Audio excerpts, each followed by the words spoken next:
This isn't futurism. This is purely a practitioner with a point of view. I spend my days actually building AI systems for brands, automations, agents, workflows, models trained on their own data, the real stuff that actually lives inside a business, achieving efficiency, not just a shiny PowerPoint presentation. So, the next 10 or so minutes, the idea was 1 minute per hat, one hat per lens on next year. They're not predictions. They're 10 angles you probably should want to understand heading into 2026, whether you're a business owner, a senior manager inside your business, or looking to achieve efficiency. These angles, opinions of mine will help arm you for those boardroom conversations that are going to happen. And if they're not already happening, I'd be asking questions as to why, but will help you take charge in that arena. Some of it's going to be pretty uncomfortable. Some of it's going to be pretty obvious, but all of it is pragmatic. None of it is hype. And if it is uncomfortable, I'm not here to stroke your head and tell you everything's going to be okay. You need to catch up. Simple as that. I'm not here to sell you tools. I'm not here to sell you fear. I'm not even here to sell you on Brave. This is purely the operation manual I wish every business leader had before they book in a chat with me, because I often send them away to do these things before they come back. So let's get into it. Hat one, the legal hat. So, legal hat, notoriously not a very fun hat to wear, especially if you're not a lawyer. So I thought I'd spice it up and wear my Yatla Pies bucket hat. If you are not familiar with Yatla Pies, step one, go to Yatla. It's in Queensland. It's a great place. Step two, go to Yatla Pies. Step three, order a Yatla Pie. Your taste buds will thank you. Anywho, if you thought the 2024 Privacy Act amendments were done, unfortunately not quite. So from 10th of December 2026, anything that you automate that affects a customer needs to be publicly explainable. So if you're using an automation in a way that wouldn't survive daylight, a lot of you are, like, come on, you've got 12 months to fix it. Don't say I didn't warn you. And while that's happening, Canberra has quietly shifted gears. So a dedicated AI Act is probably not going to happen. Instead, the government's gone for the Australian classic of wrapping AI into the laws we already have, which is great because most of our laws are from over decades ago. And what they've done is publish guidance that slowly becomes expectation. The National AI Centre has already replaced the old 10 guardrails with 6 core practices. They're a Google away. Go search for them, go find them, see if you're up to scratch. They're voluntary on paper, but let's be honest, once the Australian government publishes a guidance, it's going to become the baseline whether you like it or not. And if we saw anything from the Privacy Act amendments where fines are leaning into the territory of $50 million or 30% of adjusted turnover is anything to go by, we're years away from some harsher regulation on misuse of AI. I just think the government needs to understand it first. And the best part of all of this is that this year the Productivity Commission came out and said the impact to the Australian economy is going to be $116 billion and an uplift of just under 4.5%. So naturally, the government's response is, well, that's far too productive. We better take the life out of it. So I think what you'll see next year is some of these principles and guidance and recommendations of being compliant with AI turn into a little bit of a harsher do this or else. So what you can do right now to get ahead of it is start being compliant. Now, what does compliance mean in the context of AI? It depends on your business, depends on how you're using it. Privacy Act 1988 with the 2024 amendments, really good place to start. Now, I don't expect anyone to go and read a Privacy Act, but what you can do, go get the Act, go get the amendments, plug it into your own custom GPT, and then quiz it. Send it your URL, send it your current automations, and then ask it, are we compliant? Give me the top 10 things that we need to do to become compliant, and start there. It's like having your own dedicated privacy lawyer or AI lawyer, so to speak, even though there's not really too much concrete regulation to go by yet. at your fingertips. Retrofitting compliance is a pain in the ass, so definitely recommend getting ahead of it. And if you are living in the grey area of your current use of AI and automation, yeah, 2026 is probably going to shine a pretty bright light on that. So get ahead of it. The advertising hat, and deliberately wearing a cowboy hat, I recently acquired on a trip to Texas, talking to a lot of American companies about how they're leveraging and using AI. Advertising and AI in 2026. So large language model ads are coming, whether anyone likes it or not. And deliberately wearing the cowboy hat for this, because if a new advertising channel being released is anything to go by, it's going to be like the Wild Wild West, as per usual. Lots of experts, minimal case studies. And the good thing, though, is that typically it brings with it a lot of cheap inventory, while the platform themselves gets the model right. So you can be first. ChatGPT, speaking first, proved what being first to market can do. So it might not be the best model. It's definitely not the cheapest, but it completely changed how we search for information. And it's about to change how we shop. We've just seen in December Shopping Research Assistant released. That's free. That's, just using its underlying model. But what we're seeing in America is, take Walmart, for example. They are the United States' biggest by human headcount employer. They've put a freeze on human hiring, and they're going all in on AI. So you can now find their products, check out inside ChatGPT. That's not a prototype. That is live commerce happening in ChatGPT. On the other side, you've got SEO. So SEO still exists. AEO, answer engine optimization, or GEO. I personally prefer AEO. Isn't part of your strategy. You are behind. Like, that's just a fact, unfortunately. Catch up. There are lots of things you can do. A lot of the traditional SEO practices still apply. But what we are seeing is just Google it has quietly become, just throw it into ChatGPT for a big chunk of people who traditionally would head to Google. So we're in this zero-click future where, large language models give recommendations, not results. And depending on the studies, somewhere between 20 and 30%, depending on which one you want to look at and trust, of searches that once started on Google are now starting inside an LLM, whether it's ChatGPT, Claude, Perplexity, Gemini, you name it. So that's a behavior shift, not a trend. Getting back to LLM advertising in 2026, it will release. I'm very confident on that. I, of course, don't have an open chat with Sam Altman, but from just a little bit of reading, you can get a pretty good guide that it will release in 2026. And it's a really interesting, different beast, because you're not inserting ads between results. You're inserting ads into recommendations. Now, how the ads look, how they feel, the buying mechanism, no one has the answers to that yet. But you're trying to override a model that's objectively better at recommending products. So you can erode trust fast. So it'll be really interesting to see how they handle this. Sam Altman, the CEO of OpenAI, has openly said he hates Google-style pay-to-rank ads, but he's also equally admitted that he will try ads at some point. In their most recent financial projections for next year, they have advertising revenue as a key part of their revenue makeup. So it's happening. The only question is, what form is it going to take, and is it right for your brand? Will it be sponsored prompts, sponsored answers? Buying access to specific intents is one thing I think we could see. But equally, if Sam Altman has his say, being so against the traditional way of paying to rank number one for whatever keyword it is, it'll be really interesting to see if, for example, you need a certain AEO score to enable that category to be unlocked to actually bid on. So AEO, SEO becoming more important than ever. It was always incredibly important, but does it become more important? Maybe not, because that would limit their revenue model. Either way, we're going to see LLM ads, especially ChatGPT ads, launch. I would say probably by March in the United States, probably on a closed beta. But by the end of the year, I dare say you'll have access to log in and create your own ads.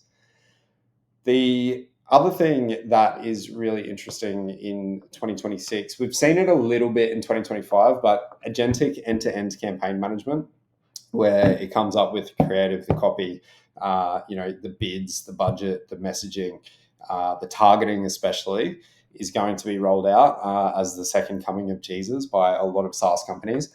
I think you'll see a lot of marketers put it very quickly back in their box, both agency and in-house side. Some of them exist at the moment, but the marketing definitely outpaces the actual reality of what the platforms can do. So really, really interesting in the advertising space in 2026.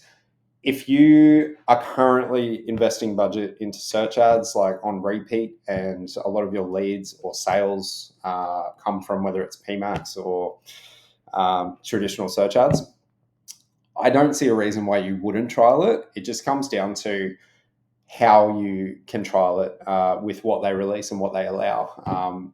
If they just go the proven method of sponsored answers, sponsored prompts, which kind of mirrors, the traditional search ad buying mechanism and display from traditional search engines in a 2026 LLM environment, then it'll be obviously good for them from a revenue angle, but for you, it'll be lower upheaval of transitioning from your current platforms to the new platforms. What's also interesting is ChatGPT, OpenAI having such a healthy stake from Microsoft.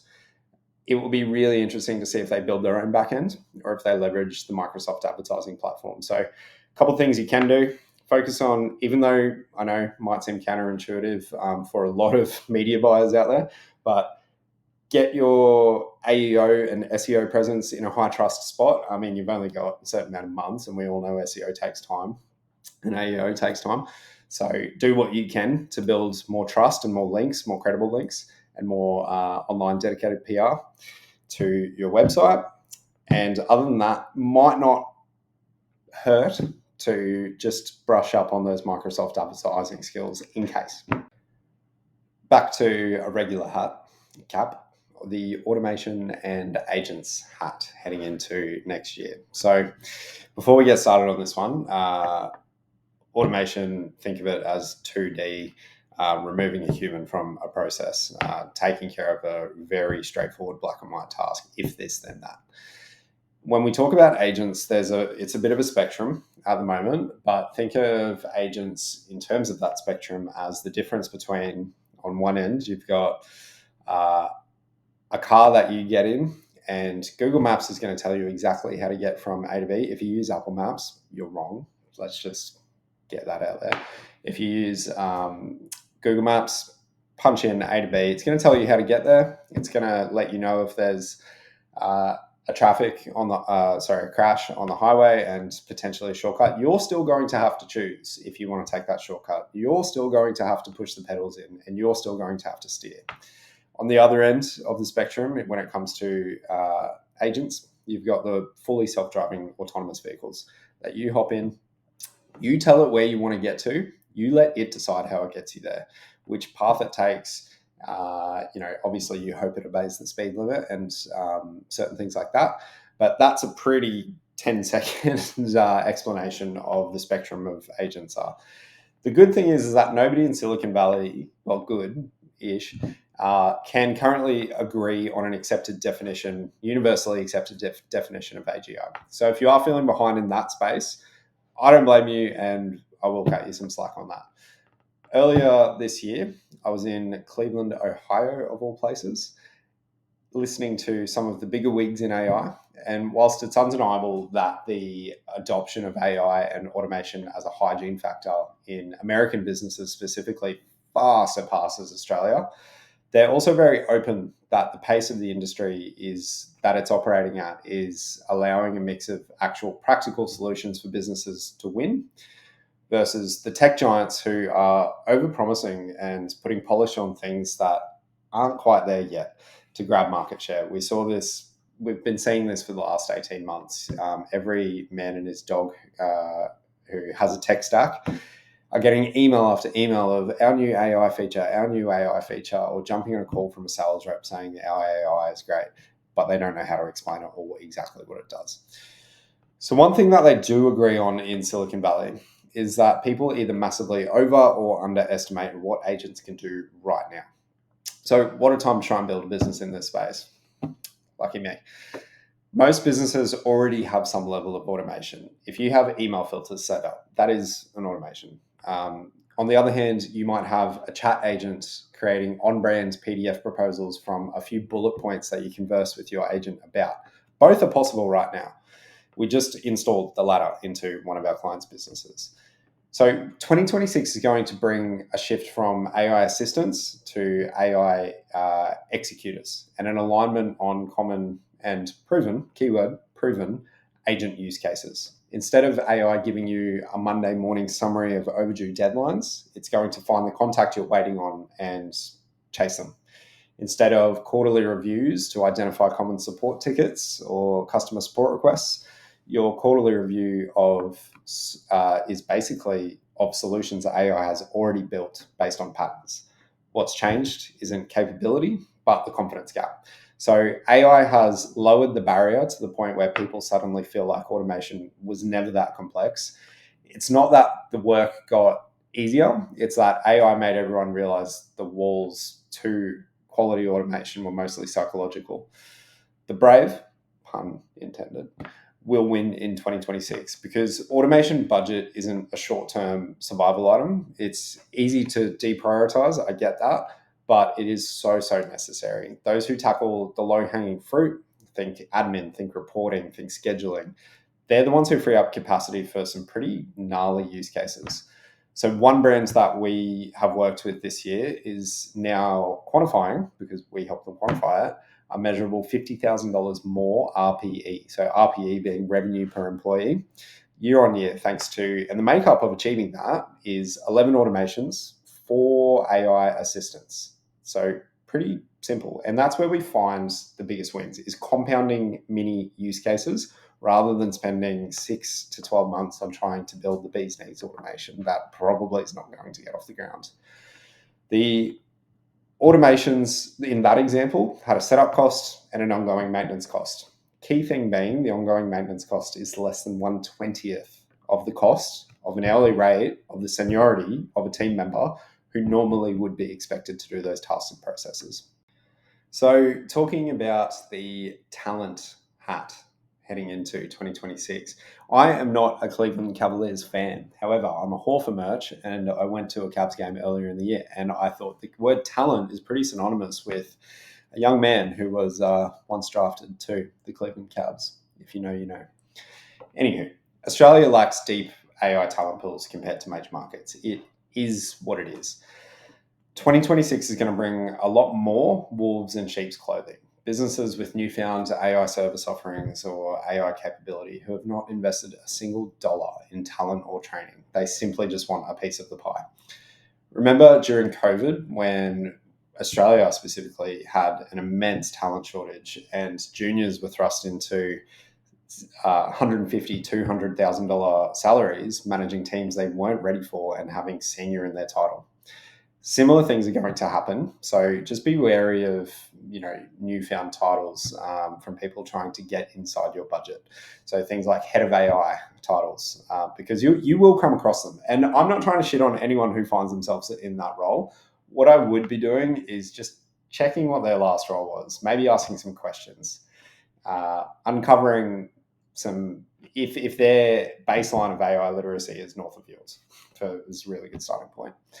Speaking of, getting baseline AI literacy internally in your business is critical. We all know this, but think of it from the lens of your staff will be currently seeing ads for AI this and AI that, and you want them to pretty quickly identify if the ad or sales rep, if they're already on the demo stage, is full of shit. You want them confidently asking questions like, is it black box AI? Or if they're happy to share the model and give them a look under the hood. Secondarily to that, you also want your own army internally having the skills to not necessarily go and build crazy AI systems, but just understand what it's capable of and identify and improve processes inside your own business, or at least raise it up the chain. One that when they know what's possible, good things can happen. Some red flags to look out for in 2026 is training providers who lead with fear, or slides that are 99% about ChatGPT and it exists and how to use it. Like, cool story, bro. And lots of conceptual talk without showing the how. If you're paying for or booking a training that doesn't largely involve hands-on workshopping and here's exactly how to do things, I'd be asking some questions. You also need to be ready for the workforce because Gen Z are now largely in their mid 20s and they're AI natives. Yeah, mid 20s, right? I know.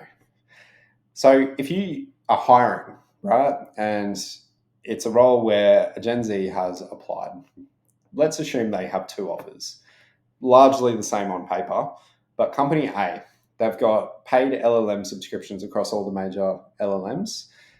They do frequent AI upskilling and training. They reward AI, good AI use, and they tie it into their KPIs as to how to succeed at that company.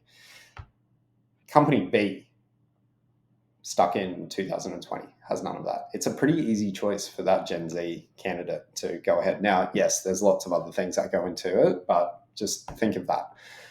I think what you'll also start to see in the year to come is AI talent, or talent rather, split into AI disciplines. There's a lot of generalists out there at the moment, but if you break up AI into the buckets of language, vision, prediction, and automation, they will be the lanes people start to specialize in when it comes to earning a full-time wage on the back of AI. So just be a little bit wary of AI generalists. They're the ones that will talk to you until they're blue in the face that AI is coming and probably lead with fear.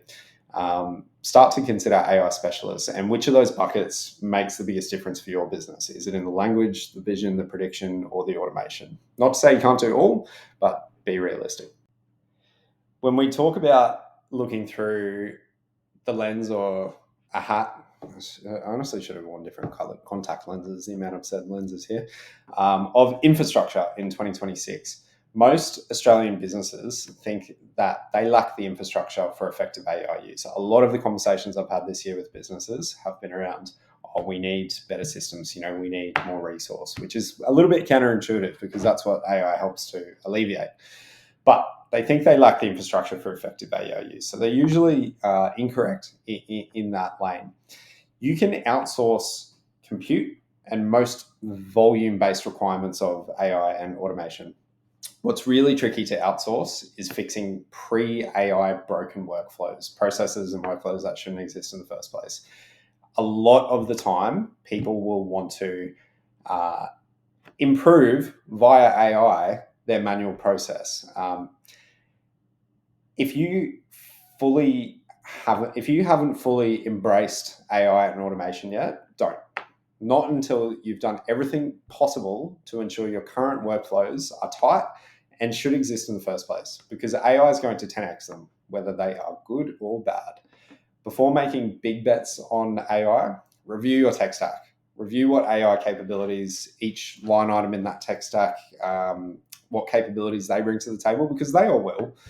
Review your expectations. If you're not using any CRM capability at the moment, don't expect AI to start pumping out 3 perfectly targeted emails weekly to segmented lists.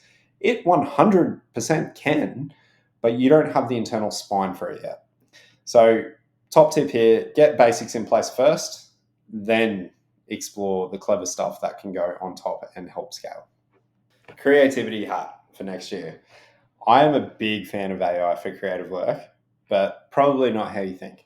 Some of the best creative ideas don't come from creatives themselves, but from account managers, C-suite, or literally anyone without the ability to properly visualize their idea. AI enables a far improved briefing experience for creative executors. The barrier for someone who's never opened Adobe Illustrator, Photoshop, Canva, whatever it may be, in their life, providing now a mock 3D model of what they want is so low. The ability to test all ideas or take and bring to life ideas from more people massively increases. I've just seen a ton, as you would have too, of Black Friday ads, clearly made with AI. Very obvious they were AI, and I loved it. It reflected teams outputting more than they could without it. do not get me wrong, 80% of those actual creatives were absolute garbage. And would those same brands lean on AI for major brand campaign outside of Q4 when they just need to pump and stroke the algorithm? Probably not. In 2026, more brands will lean on AI creative. What it gives is opportunity for human creatives to spend more time on the why, the meaning, the strategy, the so on, where, to be honest, they probably should be playing.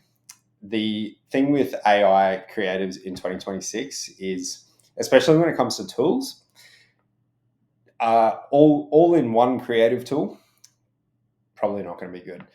If you have an animator in your team, there will be 5 or 6 AI animation tools that are absolute gold. And when they come to you asking for a subscription, consider it. It's going to speed up the amount of concepts that you get in your inbox pre-campaign. So just an idea. Think of it as AI is to creative what the spinning wheel was to pottery. It doesn't remove the artistry. It just makes shaping and building your ideas 100 times easier. This hat actually makes my head look so big. I mean, it is a big head, but interesting. Anyway, the competitive advantage hat, Stubbs Barbecue, shout out. I don't even know how they have competitors based on the quality and taste of their sauce. Good tang, good tang. But let's be real. You will never fully know how your competitors are using AI or its impact on their P&L. If you're starting your AI conversation with, how do we sell this? How do we monetize this? You are getting far too ahead of yourself.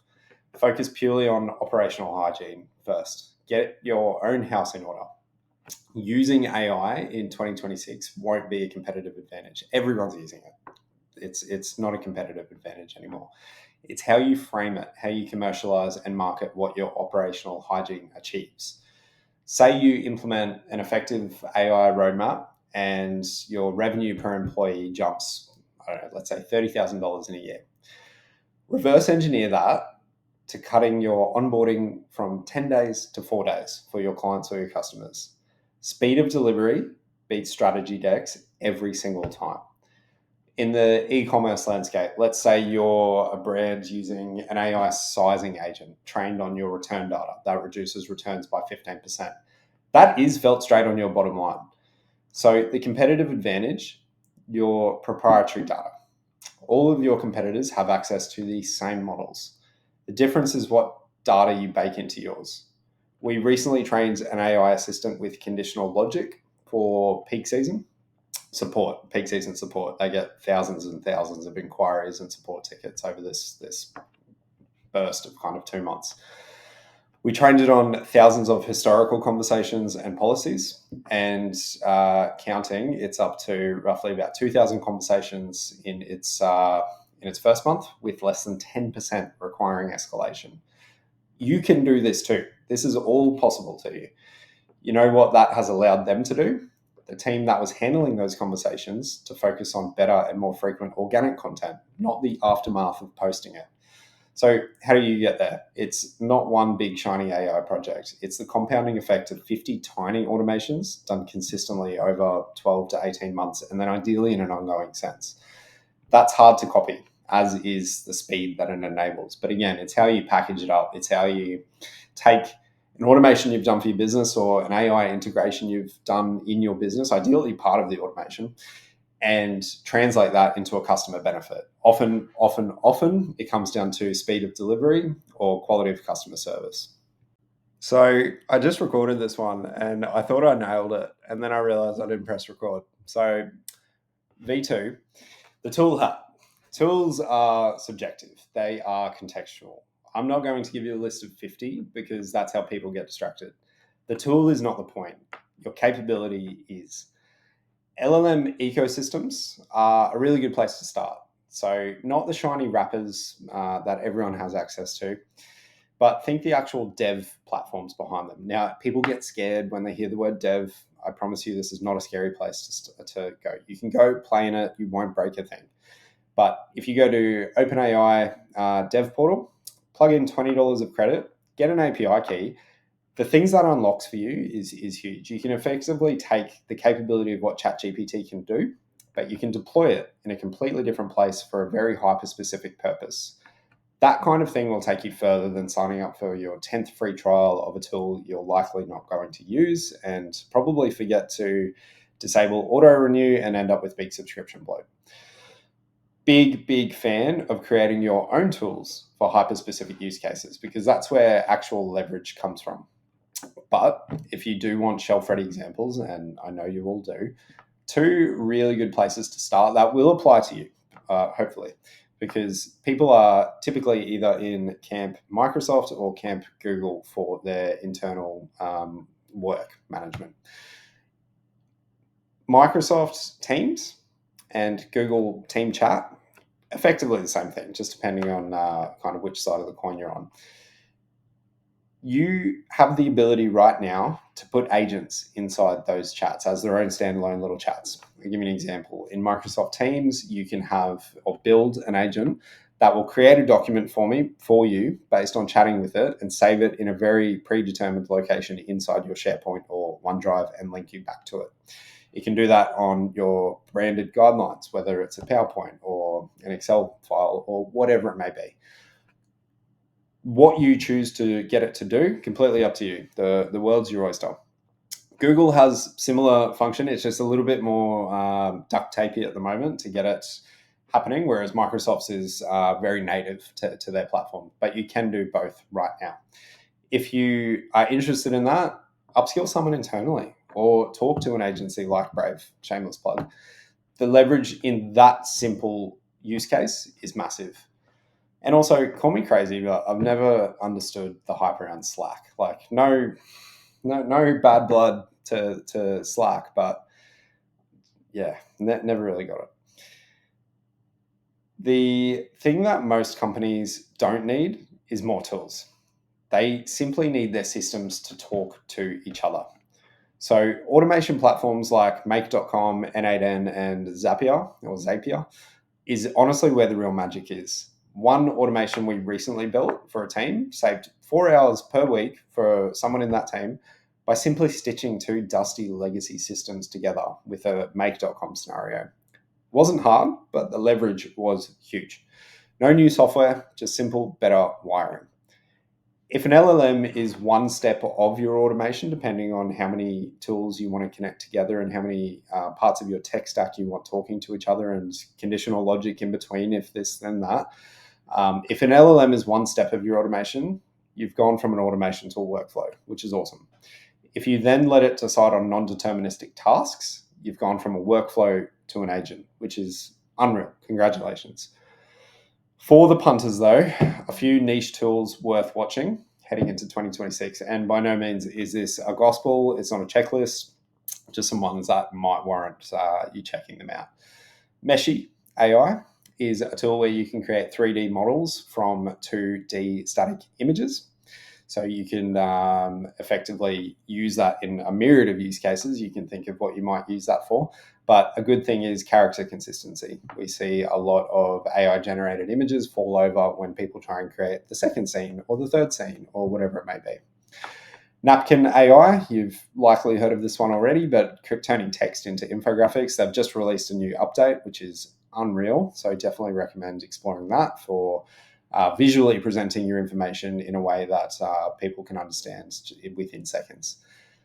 AEO tools are coming thick and fast. SEMrush has their own area where you can investigate LLM visibility, but a couple of others that are really interesting to look at would be Writesonic and Conductor AI for AEO, GEO. Reedy and Lovable for concept development, Appify for data scrapers, and Hugging Face for general AI apps. Honestly, go to Hugging Face, search in what you're trying to do, and there's probably likely someone that's built an AI app for it. Hard truth when it comes to tools, if you don't upskill or invest in Make.com or N8N or Zapier or something similar, your blinkers are going to stay on. You're going to keep chasing tools instead of building capability. And in 2026, capability beats tool hoarding every single day of the week. The 2026 hat. So looking at things pretty holistically. Get an AI budget line item. That's not me hoping you give it to me. That's absolutely not what I'm saying there. But so many businesses do not have a single dollar dedicated to AI and or automation. Too often, internal teams debate who should pay. This leads to big delays or even icing projects. It's often seen as a capex investment rather than opex expenditure.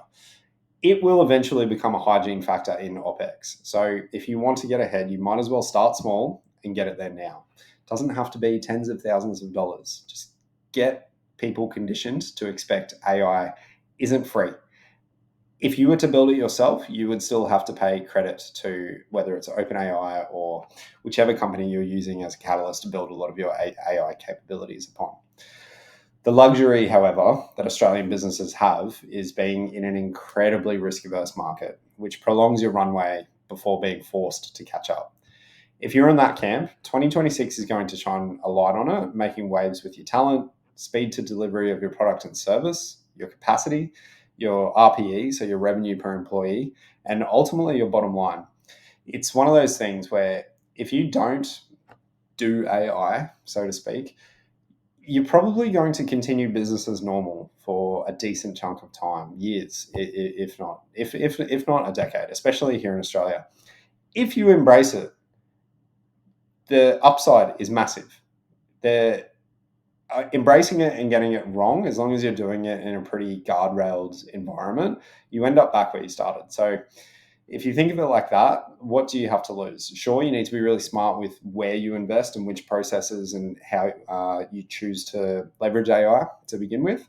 But I would highly, highly recommend to round all that out. Just get an AI budget line item.